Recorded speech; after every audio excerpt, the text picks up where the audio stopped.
super early, and I had my surgery yesterday for my Port-A-Cath replacement. It is so swollen. Look, it's so bruised already, but that's okay. It's swollen, but it feels good. It hurts to lift my arm, but I am going to uncover this. I'm gonna go take a shower, and then I'm gonna peel this off with you so you can see what it's like to have a Port-A-Cath placed, because I'm gonna do more to the video, maybe while I'm driving home, but they put this special scrub on you for surgery, like it goes all the way under your arm and everything. So I'm gonna go wash it all off. You wanna leave it on for as long as possible. It's a sterile scrub that helps to fight bugs and infection. And I'll shower and I'll be back and show you what it looks like underneath my new port site. Bye.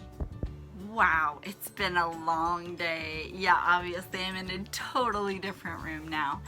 I decided I would drive back home. The weather's been really rough between Vancouver and the coast where I live, so I just wanted to get home safe, get back in my own area, and then I'd film this video once I got home.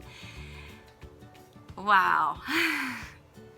It's a little bit easier to see in this light, but this is my new Port-A-Cath. So before I unveil it, talk about what it is and why I have to have it. And I did wash my hands already, so when I peel the tape off, it'll be easier or safer for me to touch around the incision. So a Port-A-Cath or a Medi-Port is a special device that goes into a large vessel in your body. So instead of poking with little IVs and cannulas, which are the little plastic tube that stays after they do the initial poke of a needle, this is a larger tube, and it goes into a massive juicy vessel that is meant for putting any kind of fluids in it. It could be IV fluids, it could be antibiotics, it can be caustic meds like the biologics that I'm on.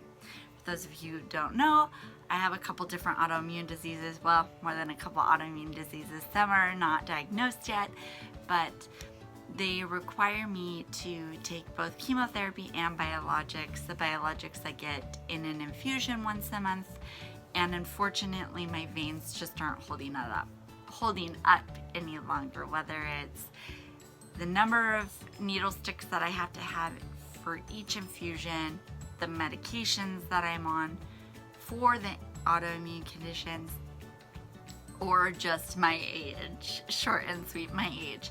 It could be a combination of different things, but even yesterday, I mean, it was proof again. They had to poke me a couple times to try and get an IV. So this is a safe way of having an IV in a large vein, guaranteed that once the special needle called a Huber needle is inserted, that you won't have to worry about the medication going anywhere but in the main vessel, which is where you want it. You don't want it going outside into what's called infiltration, causing something like cellulitis, which is an infection of the layers of your skin. You don't want that. And there's always that risk with IVs that it might infiltrate. For those of you who've had it, many people have IVs infiltrate with just IV fluids and or antibiotics. Eventually your vein can't tolerate it for too long. So far we've been safe. Nothing has infiltrated. I love my IV nurse. Love you, Amber. Maybe it will be awesome and let me do a recording. And when you access my port in a couple weeks, maybe I'll do a video of that if you're okay with that. I love sharing knowledge. But anyway, this is something that my doctors and I decided is more urgent than not at this point in time. We can't risk infections.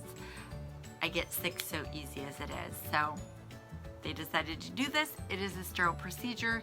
They did give me antibiotics when I was in the operating room to make sure that the fact that we had to cut my skin and mess around with the tissues, that A, my body wouldn't reject it, hopefully, and be that I won't get an infection as a result. So that orange scrub that was on my, like you saw it really prominently on my neck, and then it was like up and on my arms. It was across my whole décolleté, across both arms and up my neck.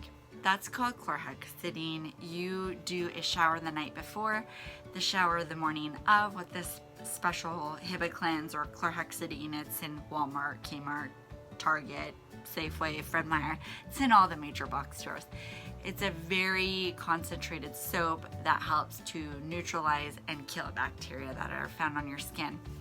In the hospital, they usually have you wipe down with these special wipes, Hibiclens scrub. That's a higher concentration of the Hibiclens.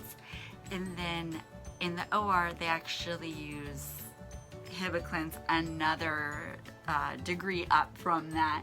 I don't know what the percentage is, so it's been 7 years since I worked in the OR.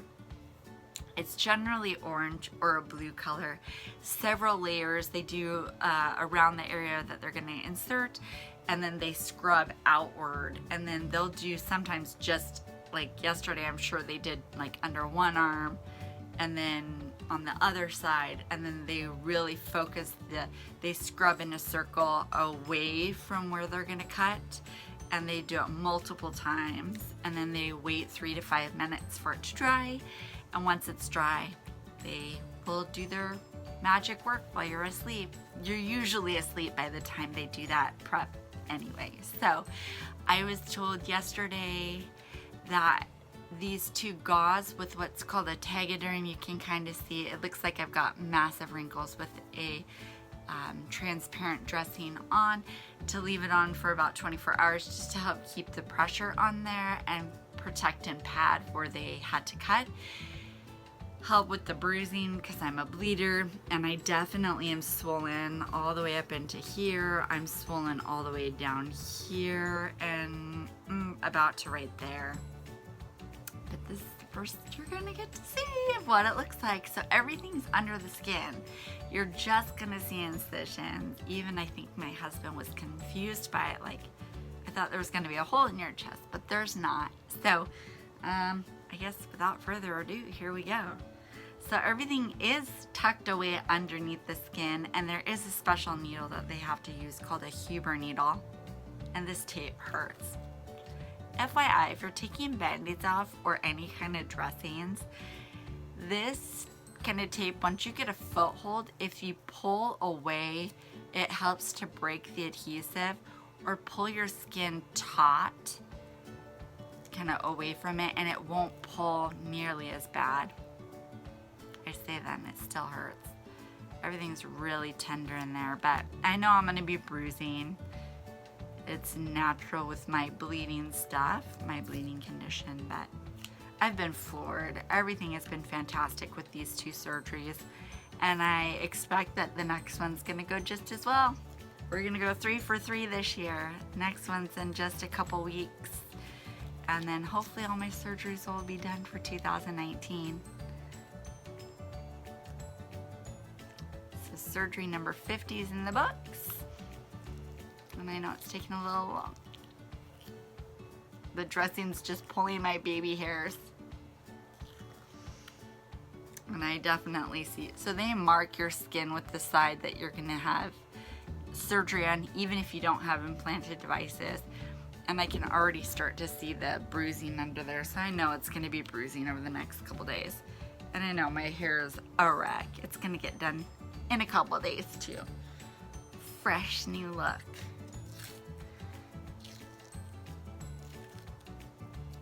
The baby hairs hurt.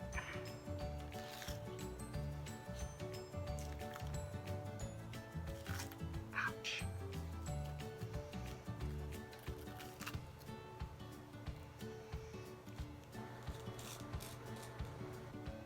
Oh, that's actually not bad. And see, it's funny now because this all right here is that orange scrub, that chlorhexidine scrub. I'm gonna get right up on the camera. Oh, girl. But there's these little white stickers, as my face is in the camera finder. So these are called steri strips. And they're put on there with this special tape called benzoin. Oh, that feels, actually, believe it or not, the pain is much better without that tape on there. I think it was just so taut on my skin, so moving was really hard. That feels much better. Yeah, my neck is definitely, I feel the bruising at my neck. And I don't think, it feels like my port tube might go up this way. I thought it was gonna go down and under my subclavian and drop down into my superior vena cava. Some ports, and I'll insert some pictures of what it looks like. Some will go up the neck. I don't think, no, with my age, I know that they don't want to jank around with that. So anyway, so this incision here is the one, it's actually, it looks a lot bigger than it really is, but it's supposed to be like just a teeny tiny puncture, and that's where they inserted with guide wires the catheter into like my subclavian and get it down to where it's drops down into my superior vena cava, the large vessel that gets ready to go directly to your heart, reoxygenate the blood. And then over on this side, pardon me, oh yeah, that's really tender. Oh yeah, I feel the tube right here under my skin. There it is. So it must come up and drop down. Anyway, this right here is actually, it's about that big, kind of like my spinal cord stimulator video. I know my other video is really long.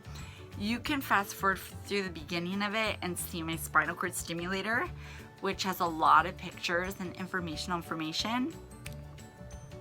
Double entendre there. But anyway, it's an implanted device much like this one. So this one's really not big. It's about the size of a quarter, and it's so swollen right now, so it's hard to tell. But once these little steri strips come up, these stay on about 10 to 14 days. And then after that, they start to peel at the edges, and you can kind of clip them, trim them up, but they'll come off on their own. And then there's sutures underneath the skin, and usually the top layer of skin, some surgeons will suture it. It's so hard to get the skin to line up that nowadays they just use glue. It's quicker and the skin lines up perfect, like with my abdominal incision. If you look at Instagram, you'll see the way those incisions healed. But yeah, all in all, that actually, here, I'll turn the light down just a bit. That looks really good, not bad.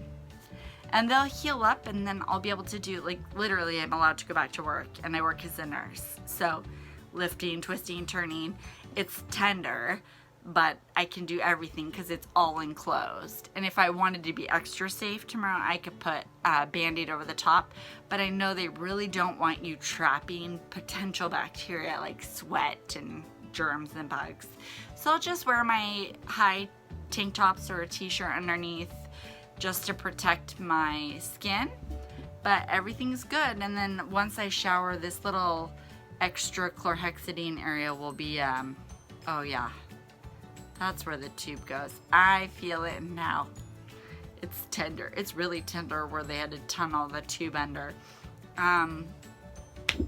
But once I shower, that whole orange square, bloody orange square is going to be on.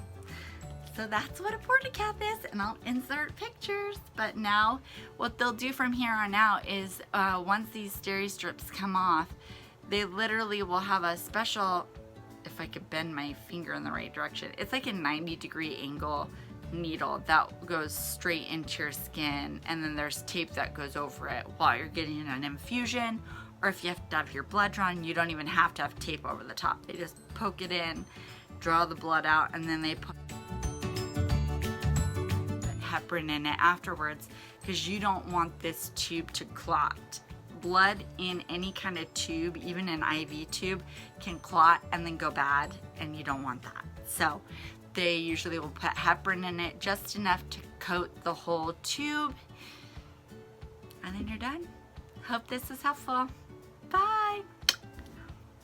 Much love as always. See you later. Bye.